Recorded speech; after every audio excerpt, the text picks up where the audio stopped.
আজকে সকাল সকাল ঘুম থেকে উঠে মায়ের পছন্দের ব্রেকফাস্ট তৈরি করলাম। আসলে মা ঢাকা আসলে আমার হাতের এই ভুনা খিচুড়িটা খেতে চায়, তাও আবার সকালবেলা নাস্তায় খেতে চায়।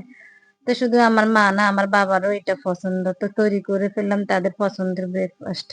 সো হ্যালো এভরিওয়ান, আসসালামু আলাইকুম। সবাই কেমন আছেন? আলহামদুলিল্লাহ আমরা ভালো আছি। আর আমি তো বেশি ভালো আছি, যেহেতু মা বাবা আসছে, আমি তো যেতেই পারি না। তো মা বাবা আসে অসুখ বিসুখ মানে হলে ডাক্তার দেখাতে আসে, না হলে এমনিতে ওনারা আসে না। সংসার সবারই থাকে, কেউই সংসার ছেড়ে আসতে পারে না। তার মধ্যে যদি নাতি নাতকো থাকে তাহলে তো আর কোনো কথাই নেই। তো তারপরেও আসছে অসুখ দিয়ে, আমি তো যেতে পারি না। তো এই যে কথায় কথায় খিচুড়িতে বসাই দিয়েছি। খিচুড়িটা আমি পুরা দেখাই নাই, অনেকবার দেখানো হয়েছে, আর দেখানোর কিছুই নেই, সবাই ইনশাল্লাহ পারেন। তো এই যে খিচুড়িটা বসাই দিলাম, গরম পানি দিয়েছি সব ধরনের মশলা দিয়ে। খিচুড়িটা এখন রান্না করে নিব। আর ওইদিকে দিয়ে আমি মাংসটা রাতেই রান্না করে রেখেছি ছোট ছোট পিস করে, যেহেতু সকালবেলা ঘুম থেকে উঠে মাংস রান্নার সময় নেই।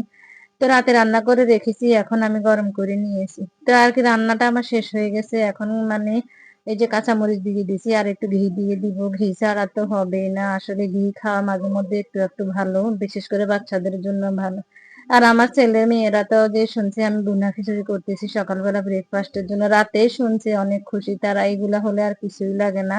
রুটি খাইতে তাদের জন্য অনেকবার ডাকতে হয়, কিন্তু ওই দিন শুক্রবার মানে সকালবেলা তারা নাস্তা খাওয়ার জন্য তাদেরকে বলতে হয় না, এসে বসে গেছে। তো চলে আসছি, এখন ব্রেকফাস্ট করব আমি আর মা বাবা। বাচ্চারা এখনো ঘুম থেকে উঠে নাই, আপনাদের ভাইয়াও উঠে নাই, যেহেতু সবকিছুই বন্ধ, সবাই ঘুমাচ্ছে, তা আমি আর উঠাই নাই। তো আমার মা বাবা উঠে গেছে, গ্রামের মানুষ এতক্ষণ সকালবেলা ঘুমে থাকতেই পারে না। তো এই যে এখন আমি সবাই ওনাদেরকে প্লেটে প্লেটে দিতেছি, আমিও খেতে বসে যাব। আসলে মা বাবার সাথে তো খাওয়াই হয় না, বললাম না, বাড়িতে যাওয়া হয় না। যেহেতু সুযোগ পেয়েছি তাই খেতে বসে গেলাম। আর অন্যান্য সময় আগে আসতো যে তখন বসতে পারতাম না, বাচ্চারা ছোট ছিল। এখন তো বাচ্চারা আল্লাহ রহমতে বড় হয়েছে, এখন ওরা নিজেরাই হাতে খেতে পারে। তো এই যে আমার বাবা খাচ্ছে, আমার মাও খাচ্ছে, পরে আমি খেতে বসে গেছি। তো বাচ্চারা এখনো উঠে না, চিন্তা করলাম দুপুরবেলা যে রান্না করবো এগুলো আমি রেডি করে নিয়ে উঠলে ওদেরকে ব্রেকফাস্ট দিতে হবে। তো এই যে এখানে মুরগির হাড় ভেজেছি আর মুরগির ফ্রিজে ভেজেছি, দুইটা ভাগাভাগি। এখানে টাকি মাছ ভেজেছি, টাকি মাছ দিয়ে সিমের ভর্তা করবো। তো বাচ্চারা এর মাঝে উঠে গেল, সবাইকে খাবার দিলাম, আপনাদের ভাইয়াও আসলো। তো নিতেছে, এর মধ্যে বলতেছে যে ও আচার খাবে খিচুড়ি দিয়ে, ওর তো আচার ছাড়া সম্পূর্ণ হবে না। তো একটু জলপির আচার দিয়ে দিলাম। আর এদিকে আমি ঘরটা ঝাড়ু দিতেছি, সবকিছু রেডি করে এখনো রান্না বসাইনি।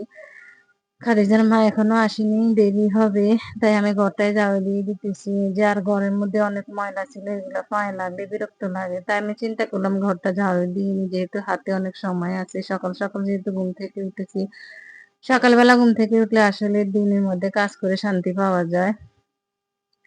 তো সবকিছু রেডি হয়ে গেছে। অফ ক্যামেরায় আমি সিম সিদ্ধ করে নিয়েছি এই যে। আর এখানে এগুলি ফ্রাই করব, রান্না করব না, বিকেল বেলা নাস্তার জন্য। আর এই স্যুপটা দেখছেন, এটা এখন রান্না করে দিব মা বাবাকে।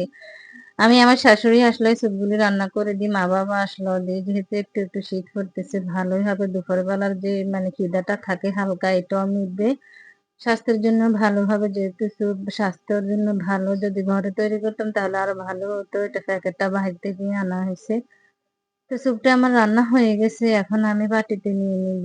স্যুপটা রান্না শেষে আমি কিন্তু ফটোশুট করছি, এটা এখনো ছাড়ি নাই, কিন্তু ক্যামেরাতে দেখানো হয় নাই।